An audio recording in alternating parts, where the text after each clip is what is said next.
Olá, meu nome é Ademar Chúfalo Filho e estamos fazendo essa explanação hoje em nome do SEAC, que é o Centro Espírita Amor e Caridade.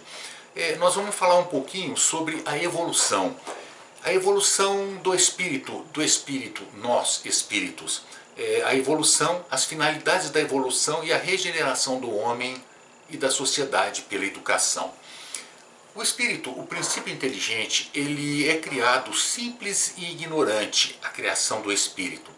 E ele segue uma trajetória milenar, de milhares de milênios, vamos assim dizer. Esse princípio ele viaja pelos reinos mineral, vegetal, animal, até chegar ao reino hominal. Essa trajetória demora muitos anos. E no livro A Caminho da Luz, de Emmanuel, psicografado por Francisco Cândido Xavier, tem mais ou menos sobre a gênese do planeta, a vida organizada. Quando esse princípio inteligente, chegando na fase hominal, ele ainda vive junto à natureza de uma forma como que misturado à natureza. Ele ainda não tem consciência de si mesmo. A natureza e ele são um só. Ele não sabe diferenciar o que é uma coisa de outra coisa. Com o passar do tempo e com a evolução, ele já vai entendendo um pouco mais de si mesmo, vai tendo os seus grupos, né? E daquele grupo que era montado só para poder procriar, sobreviver em razão das intempéries do tempo, em razão das dificuldades com os animais que tinham naquela época, mesmo todos os outros grupos, ataques. Então foi se agrupando, juntando pequenos grupos de pessoas, de seres ainda bem primitivos. No desenvolver ou no decorrer do tempo, esses seres, esses espíritos, com a depuração, com o passar das reencarnações, eles vão começando a ter vamos começando a ter consciência de nós mesmos. Essa consciência de que a gente existe e que a gente já não é parte daquela natureza. Que a natureza é uma coisa que esse ser, ele se sente como uma outra coisa. Aí ele começa a ter como que desenvolver os seus sentimentos. Já não é mais aquele ser que vive naquele grupo só para sobreviver, só para poder se defender daquelas dificuldades, mas começa a ter um sentimento. Um sentimento, só que é um sentimento de posse, possessivo, mas já é o começo, o rudimento do lá no futuro, o verdadeiro amor. E essa evolução, ela vai paulatinamente, pouco a pouco. Conforme demonstra a doutrina espírita, no seu quarto princípio, que é pluralidade das existências, esse princípio inteligente, que na fase nominal a gente chama de espírito, ele pouco a pouco, quando ele já começa a ter a consciência de si mesmo e já se direcionar de acordo com a sua vontade, ou já fazer as suas escolhas, ele começa a ter o livre-arbítrio. A partir do momento que tem o livre-arbítrio, ele começa a assumir responsabilidades, porque enquanto ser primitivo era só para sobreviver mesmo. E assumindo as responsabilidades, ele assume compromissos. E de acordo com a doutrina espírita, esse quarto princípio da pluralidade das existências, é através dessas existências que o espírito tem condições de ir crescendo em busca da plenitude. Todos, absolutamente todos, foram criados simples e ignorantes. Estão numa trajetória ascendente, nós estamos, à plenitude. Só que nessa viagem, nessas reencarnações, vamos assim dizer, nós assumimos compromissos. Nós lesamos, nós somos lesados, nós nos comprometemos com o próximo e o próximo se compromete com a gente. Então a necessidade daqueles grupos, pequenos grupos que não tinham esses sentimentos, e depois que começaram a surgir os sentimentos e ter o livre-arbítrio, e ter a responsabilidade e os compromissos, o núcleo ele começa como que a evoluir conjuntamente, e os compromissos um para com os outros naquele núcleo que passa a ser como que um núcleo familiar. Esse núcleo vai como que se depurando, vai se aperfeiçoando, vai pouco a pouco se afinizando. Viajam, vamos dizer, viajam pelos tempos, às vezes se separam, às vezes voltam e continuam nessa caminhada, nessa trajetória. E através dessa luta, dessa convivência, o espírito evolui. Ele evolui porque, infelizmente, a lei de Deus é a lei do amor. Mas nós, espíritos, nós, pelos erros, pela muitas vezes a ignorância, a gente pratica esses atos equivocados que vai ter uma consequência, vão ter uma consequência. E essa consequência normalmente é a dor. Não que Deus queira que a gente sofra, que a gente passe pela dor, porque seja um cadinho obrigatório. Não, não é. É opcional. Nós temos dois caminhos, o amor e a dor. Mas a dor também nos leva ao amor. Então, por não sabermos amar, nós começamos a lesar. E lesando, nós vamos assumindo esse compromisso e, consequentemente, vem como que a cobrança da nossa própria consciência por ter lesado o nosso próximo, para que a gente possa nos realinhar com esse próximo no decorrer dessas reencarnações. A reencarnação, ela nos é dada por Deus para que a gente possa evoluir. Porque através dessa vinda para a Terra, ou vinda para qualquer outro tipo de planeta, matéria desencarna-se, fica na erraticidade. Esse vem e esse vai, pouco a pouco a gente vai se aperfeiçoando, tanto daqui como de lá.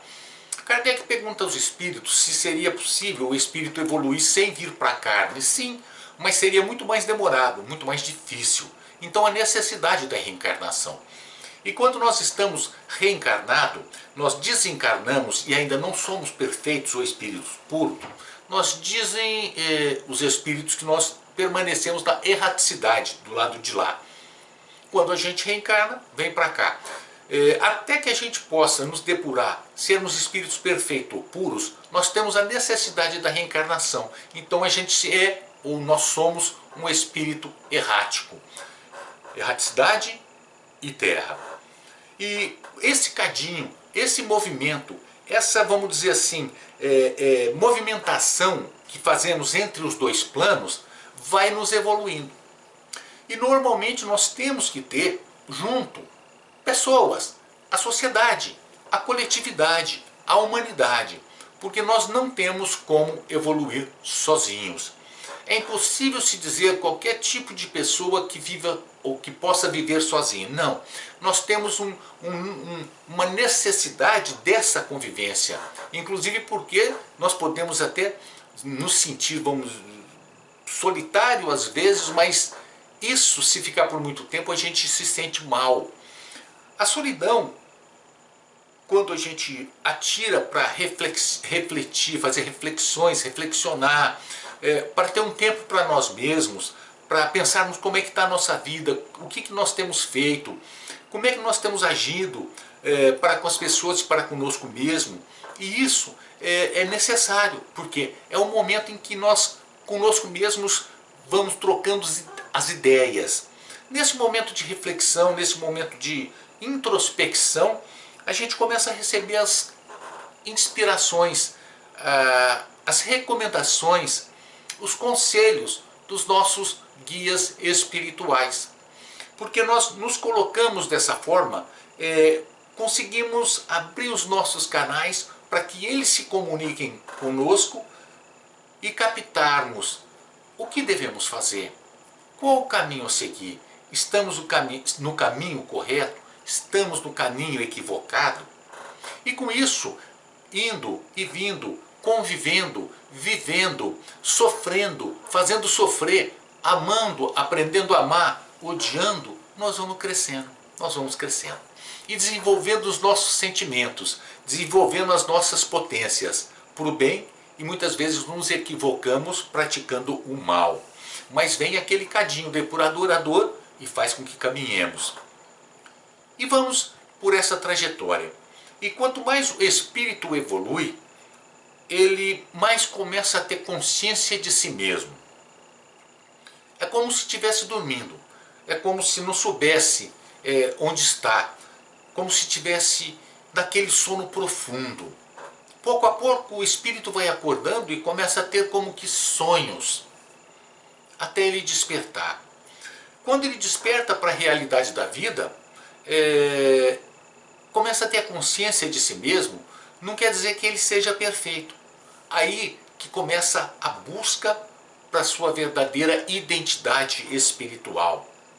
Buscar o si mesmo.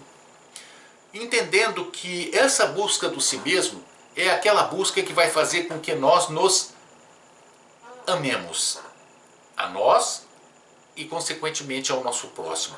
E nesse livro do Caminho da Luz do Emmanuel, é muito interessante porque ele começa a nos falar desde a gênese planetária. Aí ele passa para as primeiras vidas, a vida organizada, passa pelas raças adâmicas, a civilização egípcia, Índia, a família indo-europeia, o povo de Israel, nos fala sobre as imigrações e as emigrações. Como está ocorrendo hoje, que nós estamos em transição, numa transição planetária, numa transição de mundo de provas e expiações para mundo de regeneração, estamos como que no alvorecer, lá na meia-noite indo para a madrugada. Isso já aconteceu aqui na Terra. Espíritos evoluídos intelectualmente foram trazidos nesse período de muitos e muitos milênios, e esses espíritos que foram trazidos, muito intelectualizados, porém pouco moralizados, eles, com a intelectualidade, com a inteligência, foi nos ensinando os seres nativos aqui da Terra a evoluir. Hoje, algumas civilizações não se tem a compreensão de como conseguiram chegar a determinado ponto, por exemplo, uma construção como a pirâmide, aquelas construções dos Andes, vê que são coisas que para aquela época eram muito, mas muito evoluídas, muito evoluídas. Mas eles foram trazidos por isso. Como eles estavam nos seus orbes, já como que atrapalhando, não se sintonizando com a psicosfera daquele local, daquele planeta, eles foram exilados. E tem um livro, Exilado de Capela, que nos explica. E a gente pode ver isso também no Livro dos Espíritos, no Evangelho segundo o Espiritismo, que nos fala sobre os diversos mundos, mundos primitivos, mundos de regeneração, mundos de provas e expiações, que é o segundo grau primitivo, provas e expiações, regeneração, mundos felizes e mundos celestiais. É uma evolução. Os mundos se evoluem e nós espíritos somos colocados para ajudar na evolução daquele mundo e consequentemente na nossa moral. E é o que aconteceu com aqueles que vieram, aqueles imigrantes, que depois foram embora.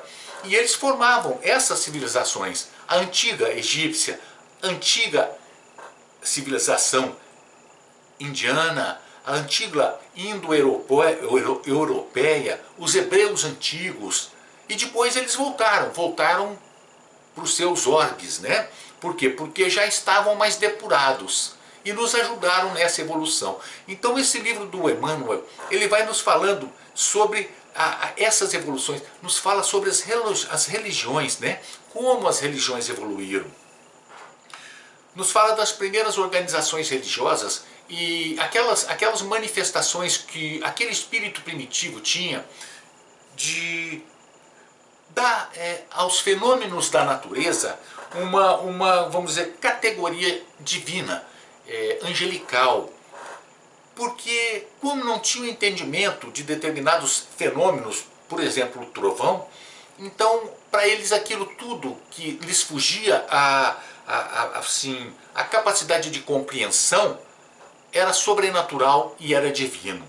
Então nominavam como deuses trovão, a lua, a chuva, os raios. Então tudo era como que uma coisa sobrenatural. Com o passar dos anos, passar dos séculos e dos milênios, essa concepção foi se mudando, passaram-se aos sacrifícios, saíram-se dos sacrifícios humanos para os sacrifícios de animais e depois foram as oferendas de frutas, outros tipos de coisa. E vai evoluindo o sentimento e o pensamento humano, o pensamento religioso, o pensamento de todas as formas, intelectual. E com isso nós vamos crescendo, nós vamos crescendo. No decorrer dessa evolução, Jesus vai mandando os seus emissários para que vá abrindo caminho para a humanidade, quando estiver mais amadurecida, recebê-lo. No crescimento da humanidade, vem nos trazido muitas mensagens por missionários. Por exemplo, vamos começar, como nós temos raízes judaicas, cristãs, com Moisés. Mas antes, os egípcios, os indianos, sempre tiveram seus missionários, os chineses, né? O pensamento oriental. E Moisés veio nos trazer uma determinada mensagem, que foi a mensagem da rigorosidade da lei, porque necessária naquela época. Quando a humanidade mais amadurecida, vem Jesus. Jesus vem já trazer uma mensagem de amor. Moisés, o que não fazer, através dos 10 mandamentos, não matar, não furtar, não roubar. E Jesus, o que fazer?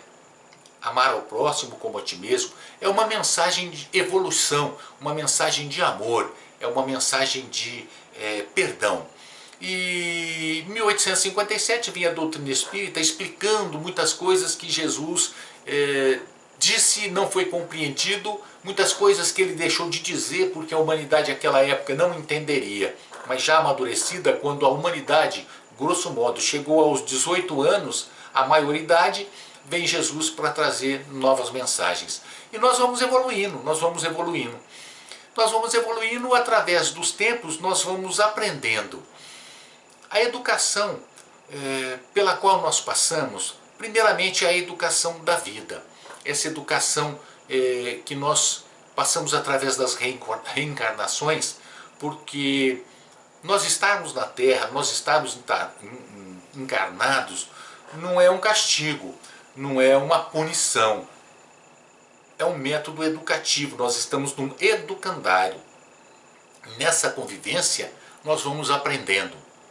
Mas nós necessitamos da educação também intelectual, porque com essa educação intelectual, cultural, nós ajudamos na criação das coisas da Terra, para a evolução dessa Terra. Nós nos perguntamos, o que seria do mundo se as pessoas que não tivessem estudado química, não estivessem se aperfeiçoado dentro da área da saúde em busca dos remédios, da cura das pessoas, na engenharia, as construções. Hoje as nossas casas não seriam como elas são, porque estaríamos ainda lá nas cavernas. Então essa vivência, essa evolução vai fazendo com que o ser desenvolva também o seu intelecto e ajude na criação, na evolução do seu orbe, em consequência de si mesmo. É muito bonita se estudarmos essa obra do Emmanuel, para que a gente veja o quanto que é importante o trabalho, o quanto é importante a autoeducação, o quanto é importante a convivência humana. Quando nós temos condições de ajudar, que nós chegamos num determinado grau evolutivo, que aqui na Terra não é um grau muito elevado, nós temos que nos dar as mãos. Porque muitos vêm à nossa frente nos puxando, e muitos estão à nossa retaguarda nos esperando para que os puxemos. Isso é uma coisa da vida e da natureza. E essa convivência também nos educa. Essa educação que é através da convivência. Pessoas mais moralizadas que são mandadas por Deus, nos mostrando o caminho. Como fazer? Nós temos exemplos da humanidade de seres que se dedicaram e se sacrificaram em prol do seu próximo, para que trouxesse a eles o conforto, o amor e o equilíbrio, o alimento, a educação, através dos seus exemplos. E o exemplo maior quem é? Jesus, que é o caminho, a verdade e a vida. Então nós necessitamos sim estarmos juntos. Por quê? Porque nós ajudamos e somos ajudados a todo instante. Existe um filminho que passou, há muito tempo que eu assisti esse filme, que chama O Quarto Sábio. Esse filme é muito interessante, que mostra a importância, né, da inteligência quando para ajudar determinadas pessoas, como aconteceu os exilados que vieram para nos ajudar na evolução. E diz esse filme, conta essa história de um príncipe. Esse príncipe árabe, ele era um estudioso da astrologia, gostava de ver sobre os astros, e através das profecias ele estudava muito. Ele viu que nasceria, né, um novo rei, um rei que traria uma nova mensagem ao mundo. E ele se interessou pela história desse rei através das escritas e quis buscá-lo, né, esse futuro rei. E pegou um escravo, pegou várias joias, falou com seu pai, que era um rei de um determinado lugar. O pai falou: meu filho, mas... Falou: não, pai, eu preciso encontrar esse homem, eu preciso encontrar essa criança, né? E com essas joias, com essas suas coisas, ele saiu em busca desse rei, né, que nasceria. E ele ia passando pelos lugares, ele ia vendo a necessidade. Ele ia vendo o quanto que as pessoas precisavam. E ele parava um pouquinho aqui para ajudar, parava um pouco lá. E um dia ele... todo lugar que ele chegava, esse rei já tinha passado, né? E um dia ele vai a Belém. A Belém, para que pelas profecias essa criança tinha nascido em Belém, que é Jesus. Quando ele chega, está aquele tumulto. Foi na época que Herodes mandou matar todas as crianças até 2 anos de idade. Aquela loucura, e o que ele fez? Quando um soldado romano foi matar, um soldado de Herodes foi matar uma criança, ele deu uma das suas joias. Mas isso ele já tinha feito no seu caminho. E procurando Jesus, olha, já partiu daqui, precisou fugir porque Herodes está querendo matar a criança. E ele falou: continua a sua busca. Só que ele parou numa comunidade, e essa comunidade era muito carente, e era de ladrões. Ele foi assaltado no deserto, e ele foi buscar onde estavam as pessoas que o assaltavam e descobriu essa comunidade. E chegando lá ele falou: olha, mas por que vocês fazem isso? Se vocês podem fazer muitas outras coisas, podem plantar, podem... Mas eles não tinham a menor noção de nada, inclusive porque estava praticamente na beira do deserto, não tinha água onde. Tinha um riacho, mas não sabiam fazer. E ele foi ensinando, ele fez dutos, ensinou como plantar, ensinou como colher, ele ensinou várias coisas para aquele povo. E o tempo foi passando. E como ele tinha conhecimentos médicos, ele ajudou também, lá, nesses conhecimentos, com seus conhecimentos médicos, as pessoas que necessitavam. E foi ficando, o tempo foi passando. E ele até se esqueceu, né, que ele ia buscar o pequeno rei, que já era um homem. E um dia ele tem notícias, ele já estava velho, e ele tem notícias que Jesus estava em Jerusalém. E eles tinham essa comunidade não tão longe de Jerusalém. E ele quis lá conhecer. Só que ele falou para o seu servo, aquele empregado que foi com ele, ficou com ele até o final da sua vida. Ele falou: olha, eu não tenho mais nada, mas não, vamos lá, o senhor esperou, buscou a vida toda, vamos lá para conhecê-lo. Tá bom, vamos. E foi um jovem, o filho da chefe daquela aldeia, daquela comunidade. Ele ficou cego. E ele tentou dispor de todas as formas, esse médico, esse príncipe, curá-lo, não conseguiu. Então o cego falou: Jesus está aí, sabia dos milagres, né, de Jesus, e foi para lá, foi para a cidade também. Chegando lá, o jovem gritou e foi curado, Mas o príncipe já estava muito velho e não conseguiu, porque a multidão era muito grande, aquilo apertando e várias pessoas espremendo tudo, ele não tinha forças mais. Chegou e parou, e muito cansado ficou num determinado lugar E pouco a pouco ele, já doente, foi como que desencarnando, porque a emoção foi muito grande de toda aquela, da busca que ele teve, de tudo. E naquele momento ele ouve um grito e uma voz dizendo: Pai, perdoai-os, que eles não sabem o que fazem. Era Jesus na cruz, e ele estava um tanto quanto próximo, mas ele não conseguiu chegar lá. E ele, à beira do desencarne, já muito fraco, de repente ele vê uma imagem, e essa imagem vem caminhando para ele. Caminha para ele e fala o nome dele. Sou eu, Jesus, que vim conversar com você. Ele falou: mas como? Agora? Ele falou: agora que eu estou velho, que todos os meus bens eu doei, que eu estava guardando meu tesouro para oferecer ao Senhor. Doei tudo, não tenho mais nada. Estou pobre, velho, ao quebrado e estou morrendo. O que eu posso oferecer para o Senhor? Aí Jesus disse a ele: todas as vezes que atendeste, que socorreste um daqueles pequeninos, eu estava com você. Era a mim que você fazia. Ele desencarna, mostrando isso para nós, da necessidade dessa convivência, da educação que nos traz através da convivência, do amor que devemos ter pelo nosso próximo. Fabiano de Cristo, de origem portuguesa, era uma pessoa muito rica, muito rica. E o que ele fez? Quis se dedicar ao próximo. Doou metade da sua fortuna para os parentes e a outra metade para a igreja, para o convento em que ele foi, que se inscreveu para trabalhar. Chegando lá, o que era o diretor do convento falou: olha, o seu nome não... Ele falou: não, porque eu quero mudar meu nome, vai ser Fabiano de Cristo. Tá.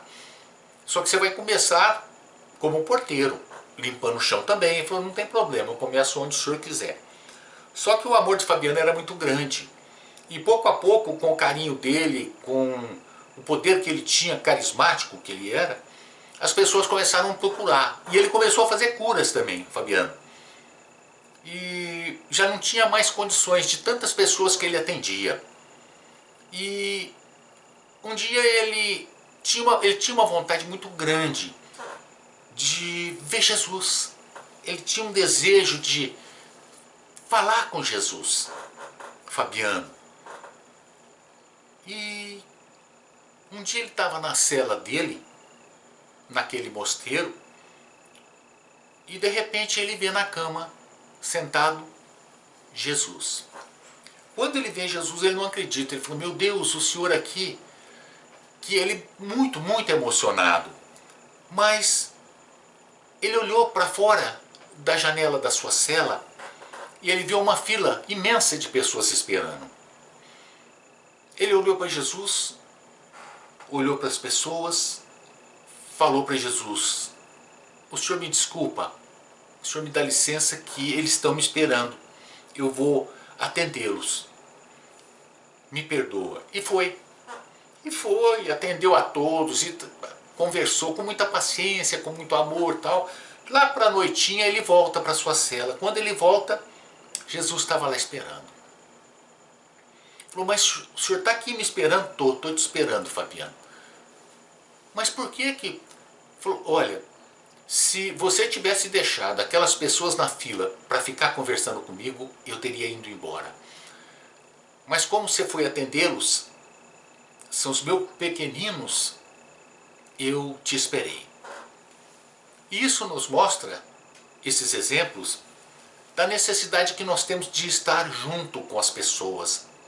Que o melhor método educativo é a convivência. E o melhor instrumento de educação é o amor. Mostrando que, estando juntos, embora as divergências de pensamento, os pontos de vista equivocados, é isso que faz da humanidade e da convivência a beleza? As diferenças. Imagina se todos fossem iguais. E quando nós começamos a entender que o caminho para Deus, o caminho para a nossa felicidade plena é o próximo, nós começamos a entender o caminho para o bem de nós mesmos, para o nosso crescimento, para a nossa evolução. Como seres viajantes do tempo, viajantes do espaço, nós temos por obrigação de nos dedicarmos à humanidade, porque a humanidade se dedica a nós. Se nós estivermos doentes, a humanidade sente essa doença. E quando a humanidade está doente, nós também sentimos, porque somos nós, junto com os nossos irmãos. E quando Jesus trouxe essa mensagem de amor, e a doutrina espírita veio nos esclarecer, porque nós já estávamos e já estamos preparados para saber qual a nossa missão. O que fazer? Primeiro, o autoconhecimento, a autoeducação, a educação de nós mesmos. Em consequência, nós vamos começar a educar pelos nossos exemplos, porque a palavra convence e o exemplo arrasta, através do amor, da compreensão, sabendo que as pessoas, cada uma tem os seus desejos, as suas necessidades, que cada individualidade tem o seu ponto de vista, a sua compreensão, cada um a seu tempo. Quando começarmos a entender que nós não somos espíritos perfeitos, que estamos em crescimento, muito do nosso orgulho começa a ser como que diluído pela compreensão de nós mesmos. Sabendo que nós somos uma peça do universo. E nós não somos o universo, nós não somos o centro das atenções. Quando começarmos a entender, quando olharmos no espelho e aceitarmos os nossos defeitos e como nós somos, aí se iniciou a nossa autoeducação. Quando compreendermos que nós erramos e aceitarmos esses erros, nós começamos a buscar a plenitude através da convivência. A evolução, ela muitas vezes nos traz a dor. E essa dor é necessária para que a gente possa crescer. Não que a doutrina espírita seja apologista da dor de forma nenhuma. A doutrina espírita, ela é apologista do amor. Mas infelizmente esse método tem nos acompanhado no decorrer dos séculos. Por isso que nós devemos sempre pensar na autoeducação. O que fazer? Como fazer? Nós temos os maiores instrumentos. Primeiramente, o Evangelho de Jesus. Vos disseram olho por olho, dente por dente. Mas eu digo, façai o bem àquele que vos quer mal. Amai vossos inimigos. E temos a doutrina espírita que nos explica que somos espíritos imortais, viajores do universo, que fomos criados, mas jamais teremos um fim. Que tudo nessa vida é transitório, é impermanente. Que tudo na vida passa, mas o espírito permanece em crescimento, educando-se a si mesmo, amando ao próximo, amando a Deus e amando a si mesmo. Quando começarmos a compreender a grandeza do que nós somos, filhos de Deus, herdeiros do universo, deixaremos de dar importância para aquelas pequenas coisas que muitas vezes não têm o valor que nós damos. Porque estamos equivocados quando nós fazemos a avaliação de determinadas coisas ou valoramos.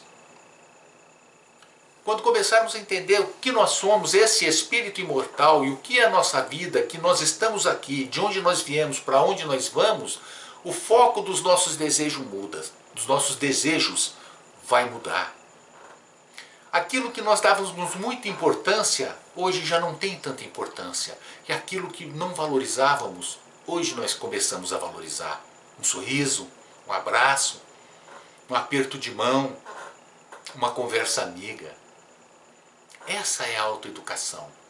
Esse é o caminho para a felicidade. Esse é o caminho para a evolução e para a plenitude. A finalidade da evolução para sermos felizes. A nossa regeneração vai ser pelo amor. E a nossa autoeducação para a convivência fraterna em sociedade é o que vai fazer com que cheguemos à plenitude, porque o próximo é a nossa ponte para Deus. Muito obrigado a ambos os lados da vida. Muito obrigado.